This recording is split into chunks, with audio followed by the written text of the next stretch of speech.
Saya itu dilarang untuk menjebak. Kalau lu maksa-maksa, itu berarti prospekmu kurang banyak.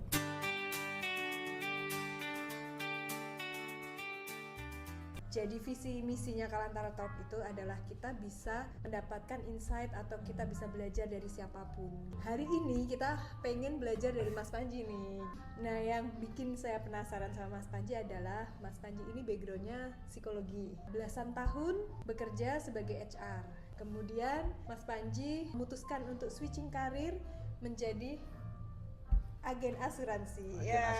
Gue agen asuransi, ada tulisannya. Gue agen asuransi.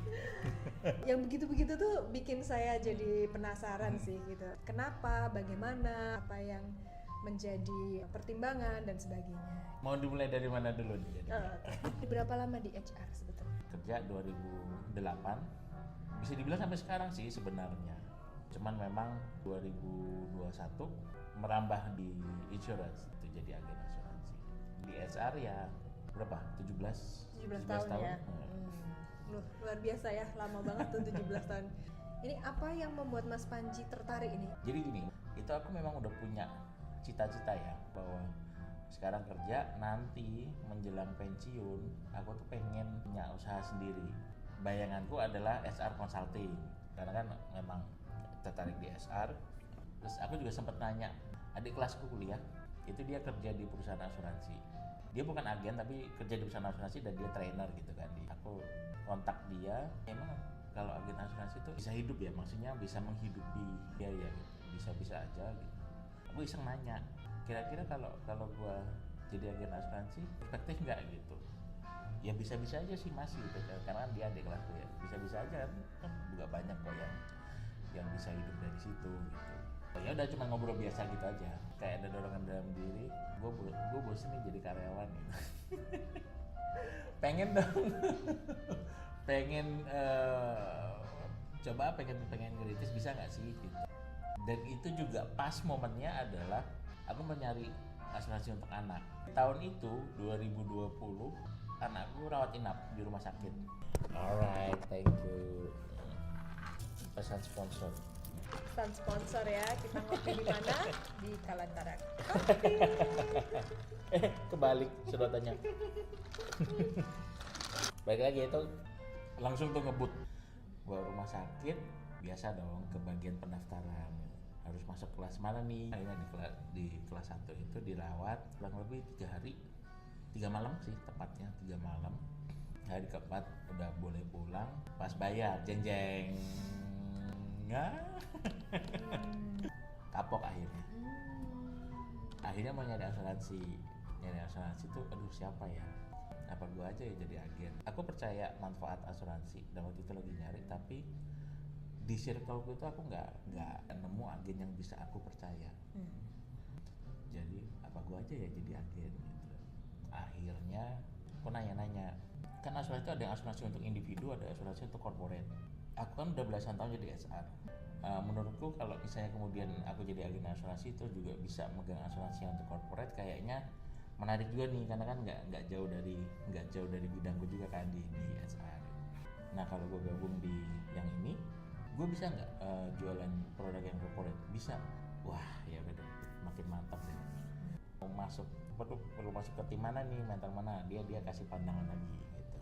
Nah gue milih di tim yang sekarang dan ternyata aku enjoy dengan timnya, dengan cara mereka berbisnis, dengan cara mereka menjalankan bisnis sebagai agen asuransi. Dan menurut gue apa yang mereka lakuin tuh ya agen asuransi itu seharusnya begitu. Makanya gue bangga banget, pede banget nih pakai gue agen asuransi, nggak pakai harus diselimuti di cover pakai istilah ya celah apalah gitu. Nah berarti tadi kan cerita bisa milih tim nih, berarti Yes. bisa milih tim kita. Maksudnya kalau saya tertarik gitu, ada tim A, B, C, terus kita bisa milih gitu. Bisa. Bedanya apa tim A dan tim B gitu? Oke. Ada nggak bedanya? Jadi kan aku juga baru tahu bahwa di dunia bisnis asuransi itu lewat agen. Nah agen ini sebenarnya independen. Dia bukan karyawan perusahaan asuransi, jadi dia sebenarnya bisnis sendiri, entitas sendiri gitu kan. Nah ini ada banyak nih, jadi karena ada banyak karena ini entitas sendiri, jadi gayanya bisa masing-masing. Kan yang temanku ini kan memang trainer ya, jadi agennya ini kan di training kalau ada produk baru atau refreshment dan segala macam. Jadi dia tahu karakter masing-masing tim gitu. Waktu itu dia tidak langsung kasih satu, tapi kasih beberapa. Dia kasih referensi itu ternyata top performers tim di partner sekarang gitu. Lu lihat dulu aja deh. Udah kan udah ada IG ya, segala macam, medsos lah gitu. Akhirnya kan aku milih. Kayaknya yang ini menarik nih gitu. Dia bilang good choice mas. Ayo gue kenalin gitu. Aku datang ketemu ngobrol, kenalin suasana kantornya gitu. Kayaknya asik ya, administrasi dan segala macam, ujian lisensi, sertifikasi dan nyebur di situ. Dan ya puji Tuhannya ya nyaman gitu. Saya kan termasuk nasabahnya Mas Panji nih gitu. Selain karena saya percaya banget sama Mas Panji karena teman kuliah terus habis itu masih terus berkawan baik sampai sekarang gitu, dan selain karena Mas Panji tapi juga karena brandnya loh saya mau join gitu, karena brand yang kebetulan dipegang Mas Panji ini adalah brand yang dipakai oleh kantor saya gitu, jadi trusted banget, bahkan di kantor pun saya naruh uang di situ gitu kan. Jadinya tidak ada alasan untuk saya nggak percaya gitu. Jadi memang sepertinya harus ada dua faktor ya. Faktor agennya yang bisa dipercaya, agennya yang nyaman, dan faktor benderanya itu dia di asuransi mana. Karena meskipun agennya bagus, tapi kalau misalkan bendera yang dipakai asuransinya saya tidak pernah dengar gitu, agak boring juga biasanya. Sebenarnya sempat lihat sih timnya Mas Panji, karena Mas Panji ini sering sharing ya di media sosialnya, timnya seperti apa, keseruan kegiatannya tuh seperti apa, dan menurut saya tuh seru banget dan seperti mengembangkan timnya ya. Ada pelatihan, ada pertemuan setiap minggu dan sebagainya ya, itu menarik banget sih. Nah, dari tim itu apa sih yang membuat Mas tim yang sekarang sedang diikuti? Oke, yang pertama tadi kan udah aku singgung bahwa di tim ini aku ngerasa bahwa agen asuransi itu seharusnya begini. Saya itu dilarang untuk menjebak. Saya itu dilarang untuk memaksa. Prinsip yang diajarin ke saya oleh tim ini adalah kalau lu maksa-maksa, itu berarti leadsmu kurang banyak, prospekmu kurang banyak. Kalau prospekmu banyak, kamu nggak akan punya waktu untuk maksa-maksa orang itu. Karena begitu lu tawarin satu, lu akan sibuk tawarin kedua, lu akan sibuk tawarin orang ketiga, lu akan sibuk orang tawarin keempat, lu nggak akan fokus ke satu orang itu doang gitu. Lu berarti prospek lu kurang banyak aja. Tapi saya setuju sih, karena waktu sama Mas Panji ini saya yang ngubungin duluan gitu. Saya tahu Mas Panji asuransi dan sempat ditawarin, begitu ditawarin nggak perlu 2 kali Mas Panji saya udah yang bisa nggak ngobrol, saya tertarik ini, ada nggak yang begini, ada nggak begini, akhirnya kita yang merasa butuh kita yang hubungin. Saya menarik, tapi saya juga tertarik yang menjebak itu sih, karena beberapa kali saya pernah, tapi bukan di bendera ini ya, diajak makan siang gitu, ayo kita ketemuan yuk makan siang gitu, ngobrol bareng gitu, teman lama nggak ketemu diajak makan siang, ujung-ujungnya ditawarin gitu ya, kadang-kadang ujungnya keluar iya, tablet. Keluar tablet tiba-tiba ada orang asing ikut duduk gitu. Ternyata leadernya. Gitu ya. Orang yang jebak-jebak itu karena ya dia malu jadi agen asuransi.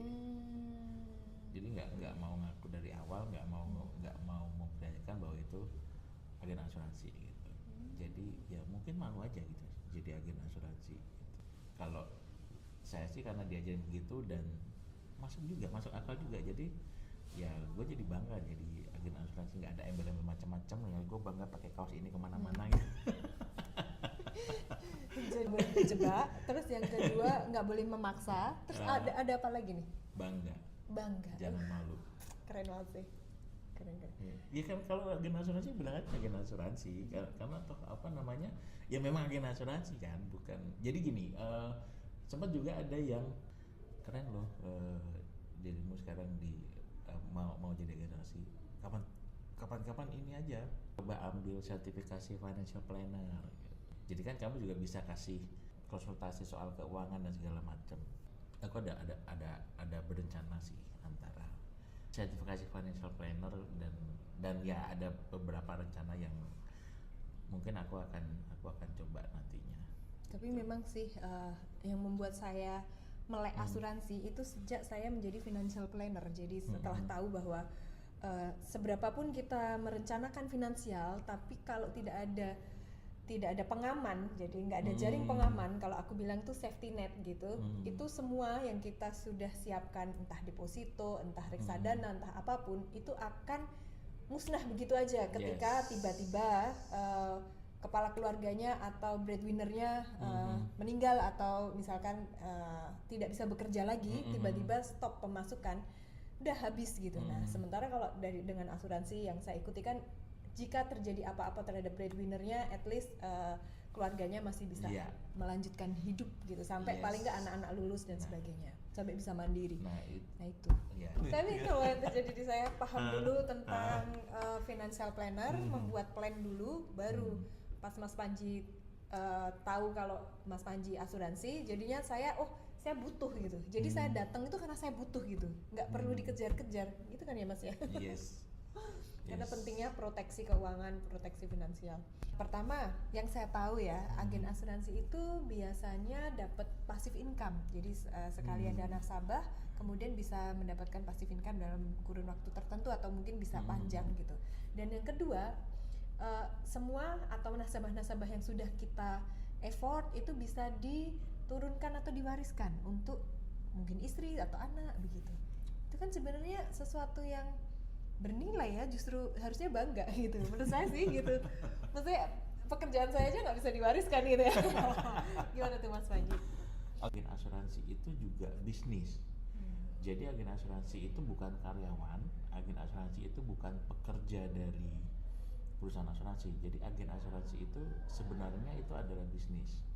Ini analoginya sama kayak agen gas LPG sama agen air mineral galon. Sebenarnya sama, mereka agen kan, tapi mereka bukan karyawannya Pertamina, mereka bukan karyawannya air mineral. Asuransi juga sama, itu memang bisnis, jadi bukan karyawan. Jadi ya kita dapat income itu kalau kita dapat revenue. Kita dapat revenue kalau kita berhasil menjualkan produk asuransi ke masyarakat ya, ke orang-orang. Begitu, sama kayak kalau kita jadi agen gas LPG, jadi agen air mineral galon, kita akan dapat income kalau kita berhasil jualan air mineral galon. Kita akan dapat income dari kalau kita berhasil jualan gas LPG, kurang lebih gitu. Disebut bisnis karena itu tadi bisa diwariskan. Sama kayak kalau kita punya agen gas LPG di rumah nih, karena aduh kita udah capek, kita udah males, ya udah sekarang anak kita deh yang jalanin gitu. Jadi ini ada perjanjian hitam di atas putih. Kita sebagai agen itu sudah bikin statement. Nanti kalau aku suatu saat aku tidak menjalankan bisnis ini lagi, aku akan mewariskan bisnisku ini kepada siapa. Itu ditulis namanya. Dan ini perjanjian antara si agen asuransi dengan perusahaan asuransi. Itu bisa ke keluarga, keluarga ini bisa pasangan, anak, atau malah mungkin adik, kakak gitu. Tertulis jelas di situ. Bisa juga tidak diserahkan ke keluarga, misalnya diserahkan ke orang yang menurut kita mampu nih, tapi juga ada perjanjian bahwa nanti revenue-nya, income-nya sebagian betul untuk ke keluargaku gitu. Setelah aku jalani, aku merasa bahwa bisnis agen asuransi itu bukan passive income sebenarnya.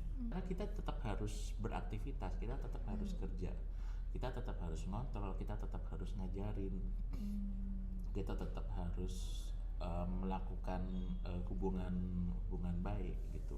Makanya kemudian kenapa ini bisa disebut bisnis. Jadi kalau kita bisnis itu kan kita dapat income berdasarkan revenue ya, berdasarkan seberapa yang kita jual gitu. Itu jadi untuk bisa memperbesar revenue, caranya itu bisa ya kita jual polis lebih banyak, kita jual polis yang lebih besar, atau kita buka cabang.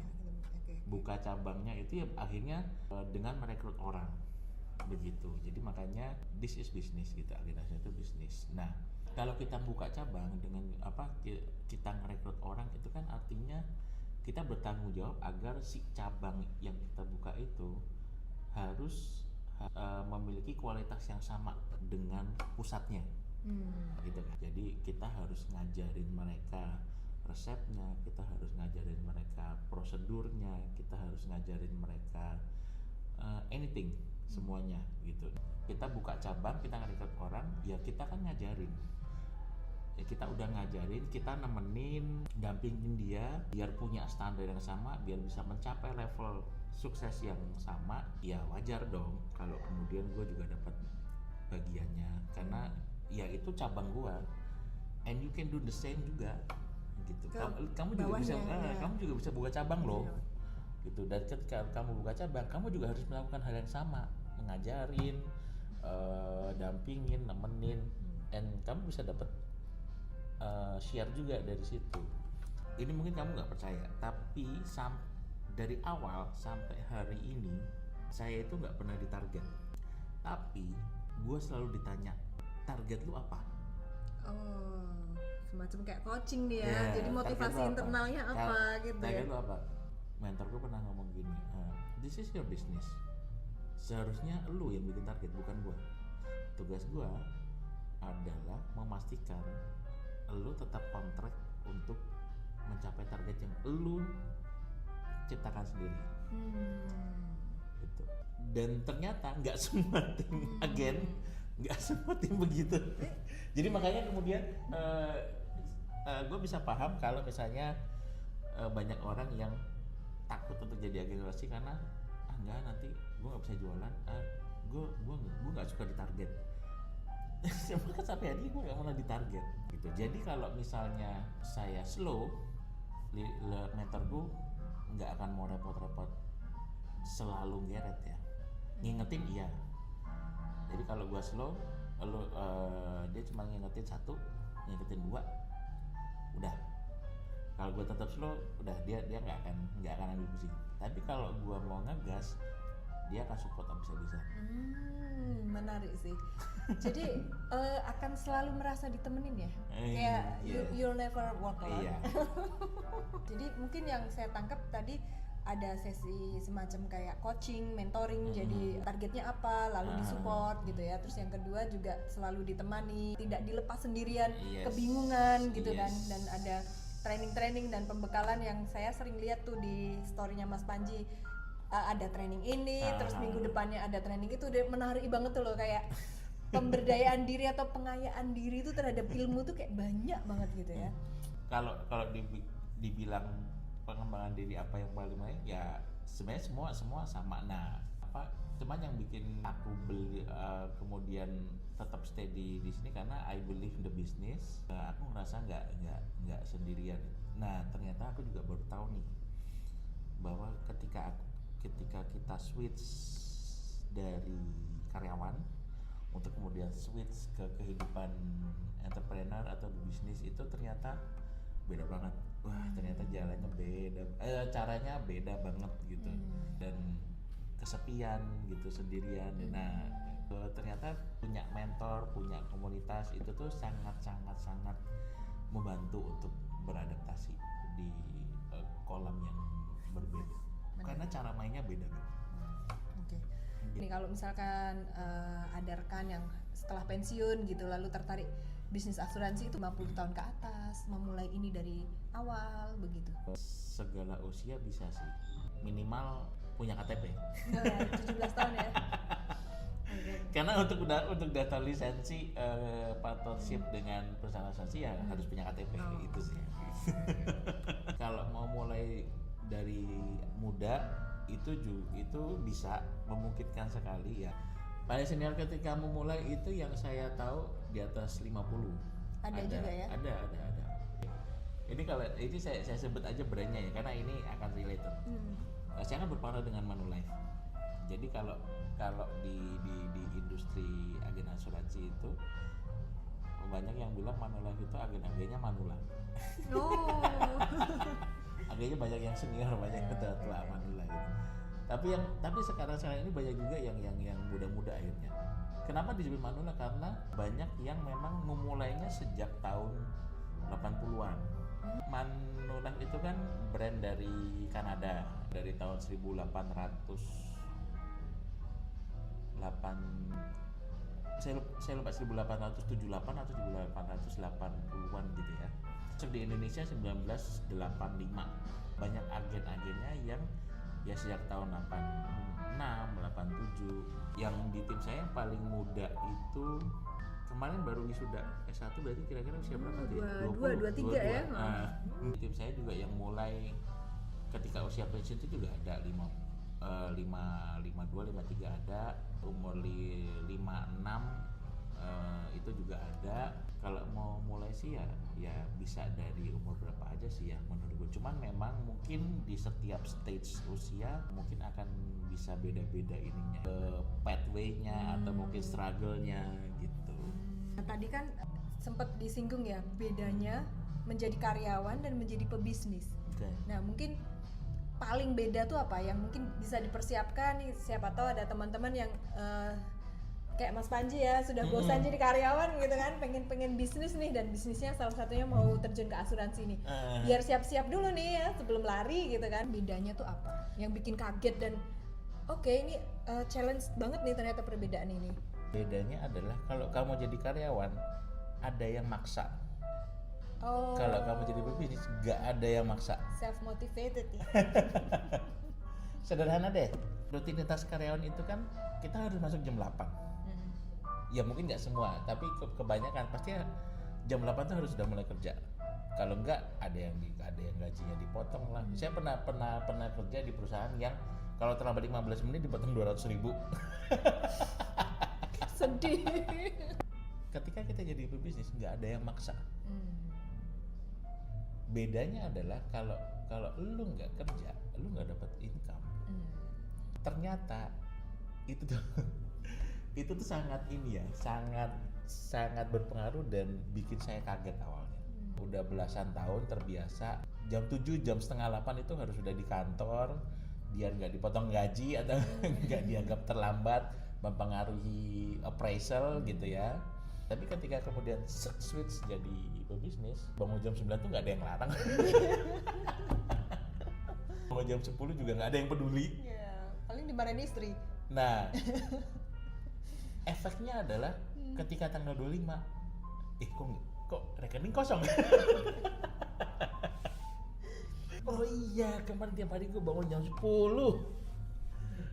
gitu. Dan itu ternyata sangat ngefeknya. Kalau misalnya nanti teman-teman atau mungkin teman-teman juga yang pernah ngalamin, yang udah bisa switch gitu, switching gitu, pasti wah freedom, bebas dari budak korporat segala macam. 1 minggu oke, gitu. 2 minggu wah masih enak banget. Waduh, gue bisa bangun jam 10 jam 9. Begitu tanggal 25 kok rekening kosong nih. Ternyata baru mikir ya, baru self motivated nih. Komunitas di sekitar kita butuh support itu, entah keluarga, entah kemudian dalam hal ini ketika aku di asuransi ya teman-teman di satu tim asuransi gitu kan, yang itu juga kok dia semangat banget ya, aduh gue juga mau semangat gitu. Saya sangat bersyukur juga kenapa di bisnis agen asuransi, karena ya ada komunitasnya itu, jadi ada kita bisa ada dia bisa gitu. Begini nih, gue coba ikutin gue jadi ikut semangat gitu. Tapi kalau berbisnis sendiri ya. Wah aku sih nggak kebayang challenge-nya, apalagi gue orangnya malas ya. harus dipecut dulu. Terus overall nih ya, sebutkan apa yang paling Mas Panji sukai sejak terjun menjadi agen asuransi. Satu hal yang suka banget nih, bersyukur, senang, dan blessing berada 4 tahun ini. Satu hal apa? Bahwa saya sekarang nggak sabar untuk hari Senin. Maksudnya apa? Maksudnya? Sekarang itu saya udah di tahap kalau libur gelisah. Karena gue nggak bisa ngapa-ngapain. Karena tiap hari sudah terbiasa produktif ya, bisa ketemu ini, ketemu klien, ketemu apa gitu ya. Betul. Ini kan kita besok long weekend nih, aduh long weekend lagi. nggak produktif itu. weekend lagi gitu. Ketika hari Senin, berarti gue bisa beraktivitas nih, gue bisa produktif dan apa? Mungkin kalau teman-teman bilang saya bohong, percaya deh, gue juga pernah kayak gitu. Bohong. Biasanya Hari kan, Senin tuh membosankan biasanya kan banget I gitu. hate Monday ya, I love belasan Friday tahun gitu saya jadi ya. kan. Makanya pebisnis tuh nggak kenal hari libur itu kayaknya gara-gara itu ya. Yang pekerjaan itu liburannya. Iya, betul. Aku pernah lihat di postingan apa itu Yandi Lawrence kan, Oke. dia pernah bilang begitu loh. Pekerjaan itu liburannya, jadi dia nggak butuh liburan. Kalau nggak salah kira-kira begitu, dan jujur sih cukup relate. Challenge-nya apa? The most challenge. Oke, challenge-nya adalah saya sangat menyadari bahwa bisnis asuransi itu kalau kita berada di circle yang bagus, itu kita bisa ada revenue yang bagus dari bisnis asuransi itu. Berusaha nemani circle saya untuk bertumbuh atau cari circle baru yang bisa lebih prospektif gitu ya. Prospektif itu antara yang memang sudah oke atau yang menuju oke gitu kan. Jadi saya harus memperluas circle itu cukup challenge. Juga yang kedua adalah nggak bisa dipungkiri, bisnis atau profesi agen asuransi itu kan apa namanya masih challenging ya di Indonesia saat ini. Reputasinya sudah membaik, cuman memang kan ya masih di kalangan tertentu aja. Kenapa juga masih ada peluang adalah ternyata rasio kepemilikan asuransi masyarakat Indonesia itu terendah se-Asia Tenggara. Jadi itu challenge, itu istilahnya negatif tapi juga challenge juga. Berarti potensinya masih gede. Iya betul. Disiplin dan konsistensi itu penting. Itu ternyata aku baru sadar yang cukup penuh ya ketika ngejalanin bisnis ini gitu. Bahwa ternyata disiplin dan konsistensi itu begitu ngaruhnya ya ternyata gitu. Tadi kan kita mau mengubah image nih ya dari agen yang mungkin maksa atau mungkin ngejar-ngejar gitu. Nah, kalau saya lihat dari Mas Panji ini, saya ngelihat dari story-storynya ya, itu karena Mas Panji ini cukup viral di Instagram gitu kan, kayaknya followernya lumayan gitu. Jadi yang saya lihat itu malah orang itu ngubungin duluan ya Mas ya, kayak boleh dibantu Pak Panji gini-gini gitu ya. Kayaknya ada malah orang mungkin ngelihat dari isi mungkin Instagramnya Mas Panji atau storynya, terus terdorong untuk hubungin duluan dan minta dihitungin, minta dikasih prospeknya apa gitu. Iya, di tim saya itu diajarin ada beberapa macam cara ya, beberapa macam cara untuk approach atau menawarkan produk asuransi. Kebetulan saya pernah nyoba semuanya, tapi ternyata nggak semuanya cocok di saya. Ada yang bikin saya baper, ada yang saya nggak nyaman gitu-gitu. Tapi kemudian ada 1-2 cara yang wah ini kayaknya gue banget nih. Dan itu yang akhirnya sampai sekarang saya pakai. Jadi cara medsos ini ya. Betul. Betul. Jadi Mas Panji tuh kalau bikin konten lucu loh di medsos itu kadang nggak kelihatan kalau itu memaksa atau menjual gitu. Kadang-kadang kontennya apa lucu gitu ya, baru nanti di belakangnya ada info gitu ya. Saya tuh masih kagum ya sama Mas Panji, berani mengambil resiko keluar dari pekerjaan kantoran atau keluar dari zona nyaman lalu mencoba hal baru. Ini adalah jalan yang jarang diambil orang. Nah itu bagi saya mengagumkan sih gitu. Berarti ada sesuatu dari diri Mas Panji nih yang yakin dan berani melakukan itu. Mungkin boleh diceritakan dinamika yang terjadi dalam diri itu apa gitu. Saya berani ngambil ini gitu. Tadi kan kalau ditarik dari obrolan kita tadi, awalnya jelas ya, sejak awal memang saya pengen punya bisnis. Kerja terus menjelang usia pensiun saya harus bisa punya bisnis. Itu pertama. Terus kemudian momennya memang pas dalam arti momennya ada gitu kan. Setelah saya nyobain bisnis ini ternyata saya nyaman. Akhirnya saya nyaman dan saya believe dengan bisnis ini, makanya kemudian saya terusin. Kita nggak akan pernah tahu sih kita akan berhasil di bidang yang mana, kita akan bisa berhasil di bisnis yang apa, kita akan bisa nyaman di bisnis yang apa.